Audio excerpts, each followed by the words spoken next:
प्रिय विद्यार्थियों, आज हम देखेंगे वसंत पाठ्यपुस्तक में से पाठ मिठाई वाला, जिसके लेखक है भगवती प्रसाद वाजपेयी जी।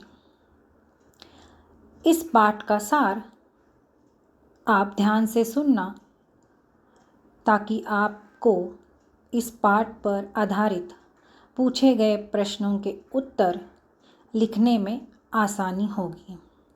इसीलिए पाठ का सार ध्यान से सुनना। पाठ का सार इस प्रकार है। मिठाई वाले की मनस्थिति। मिठाई वाला के माध्यम से लेखक ने एक ऐसे प्रतिष्ठित व्यक्ति की मनस्थिति पर प्रकाश डाला है जो असमय ही अपने बच्चों तथा पत्नी को खो चुका है। अपने निराश भरे जीवन में आशा का संचार करने के लिए वह कभी मिठाई वाला, कभी मुरली वाला व कभी खिलौने वाला बनकर आता है। बच्चों के प्रति उसका विशेष लगाव झलकता था। उसे उन बच्चों में अपने बच्चों की झलक नज़र आती थी, जिससे उसे बहुत संतोष और प्रसन्नता का अनुभव होता था। वो उन बच्चों को देखकर बहुत ही खुश हो जाता था, मन ही मन प्रसन्न होता था। मिठाई वाले का बच्चों को आकर्षित करना। मिठाई वाला पैसों के लालच में अपना सामान नहीं बेचता था। वह तो चाहता था कि बच्चे सदा हंसते खेलते रहें। इस कारण जब जब भी वो आता, बच्चों की मनभावन चीज़ें, कभी खिलौने व कभी मिठाइयाँ बेचने के लिए लाता। गली भर में गा गा कर वो कम दाम में सामान बेचकर बच्चों को खुश करता, प्रसन्न करता। रोहिणी की हैरानी का कारण। विजय बाबू के बच्चे चुन्नू मुन्नू एक दिन एक खिलौने वाले से खिलौने लेकर आए तो उनकी माँ रोहिणी ने उनसे पूछा, कितने में लाए हो? तो मुन्नू ने बताया, 2 पैसे में। रोहिणी हैरान थी कि खिलौने वाला इतना बढ़िया खिलौने इतने कम दामों में क्यों बेच गया। मुरली वाले का नगर में आना। लगभग 6 महीने बाद वही व्यक्ति मुरलियाँ बेचने आया। वह मुरलियाँ बजाकर सबका मन मोह लेता था। रोहिणी ने भी उसकी मधुर आवाज़ सुनी तो उसने जान लिया कि यह वही खिलौने वाला है। उसने अपने पति से मुरलियाँ खरीदने को कहा। विजय बाबू ने दाम पूछा तो मुरली वाले ने कहा कि वैसे तो 3 पैसे की बेचता हूँ, लेकिन आपको तो 2 पैसे में दूंगा।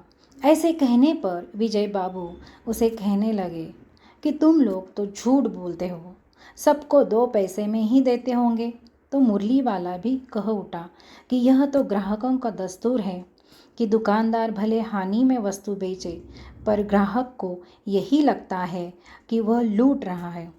विजय बाबू ने मुरली के प्रति उपेक्षा भाव दिखाते हुए भी 2 मुरलियाँ खरीदी ले ली। यह सब बातें सुनकर भी रोहिणी को न जाने क्यों मुरली वाले के प्रति सहानुभूति थी। मिठाई वाले का बच्चों को बहलाना। 8 माह बीतने के बाद एक दिन फिर नगर भर में मधुर कंठ फूट पड़ा। बच्चों को बहलाने वाला मिठाई वाला। रोहिणी को पहचानते हुए देर न लगी कि यह वही फेरी वाला है। उसने दादी से कहा, चुन्नू मुन्नू के लिए मिठाई लेनी है, उसे कमरे में बिठाओ। रोहिणी स्वयं चीख की ओर में बैठ गई और दादी ने उसे बिठा लिया। दादी ने मोल भाव कर गोलियां ले ली, लेकिन रोहिणी के मन में तो उत्सुकता थी कि उसे इस व्यवसाय में क्या बचता है, क्योंकि वह इतने कम दामों पर सामान बेचता है। मिठाई वाले ने कहा कि यह खाने भर जीवन भर ना मिले तो 2 समय का खाना मिल गया तो भी मेरे लिए काफ़ी है। पर संतोष, धैर्य और असीम सुख ज़रूर मिल जाता है जब मैं बच्चों के साथ कुछ कारण देकर समय बिताता हूँ। तो इसी प्रकार रोहिणी की अंदर की आशा जिज्ञासा बढ़ गई। न जाने क्यों मिठाई वाले के जीवन के बारे में जानने की जिज्ञासा रोहिणी को और प्रश्न पूछने के लिए मजबूर करती है। उसने उसके घर परिवार के बारे में जानना चाहा। मिठाई वाला भावुक हो उठा। उसने गंभीरता से बताना शुरू कर दिया कि मेरे भी बच्चे थे, सुंदर स्त्री अर्थात पत्नी थी, मेरा अच्छा व्यवसाय था, मेरे घर मेरे महल में नौकर चाकर थे। लेकिन भगवान की लीला, विधाता की लीला, ये सब समाप्त हो गया। बस उन्हीं बच्चों को मैं इन बच्चों में खोजते निकला हूँ। इन्हीं बच्चों में ही उन्होंने कहीं जन्म लिया होगा। यही आशा रखकर मैं ये चीज़ें बेचता हूँ। अपनी बीते दिनों की याद करते ही मुरली वाला भावुक हो उठा। इतने में चुन्नू मुन्नू माँ का आंचल पकड़े माँ से मिठाई मांगने लगे।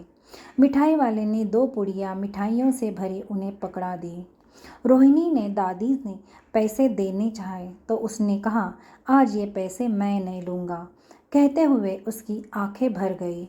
यह कहकर उसी प्रकार मीठी आवाज़ में बच्चों को बहलाने वाला मिठाई वाला कहकर मिठाई वाला आगे बढ़ गया। मिठाई वाले की यह पाठ से भगवती प्रसाद वाजपेयी जी ने इस पाठ के बारे में, इस पाठ का संदेश क्या है, हमें क्या संदेश देते हैं? यह संदेश देते हैं कि किसी का दुख बांटना ही मनुष्यता है। जैसे रोहिणी ने जब मिठाई वाले की दुख की कहानी सुनी तो उसका हृदय भी द्रवित हो उठा। लेकिन इस पाठ का उद्देश्य भी आप जान लीजिए। मिठाई वाला पाठ के माध्यम से लेखक ने यह दर्शाया है कि यदि कोई दुख के क्षणों में भी दूसरों के प्रति परोपकार की भावना रखता है तो उसे आत्मसंतुष्टि प्राप्त होती है। जैसे मिठाई वाला अपने पत्नी, बच्चे, घर व कारोबार सब कुछ गंवाकर भी छोटी छोटी वस्तुएं, मुरली, मिठाई व खिलौने बेचकर बच्चों को खुश करता व अपना पेट भरता। मन में दुख के आंसू बहाता, लेकिन बच्चों के चेहरे पर खुशी देखकर वो खुश हो जाता, संतोष पाता। उसे एहसास होता कि जैसे उसके अपने बच्चे इन बच्चों के रूप में खुश होते हैं। यही इस पाठ का उद्देश्य है। प्रिय विद्यार्थियों, आपको मिठाई वाले का सार अच्छी तरह से समझ आ गया तो आप इस पाठ के प्रश्नों के उत्तर बड़े ही आसानी से लिख पाओगे। धन्यवाद।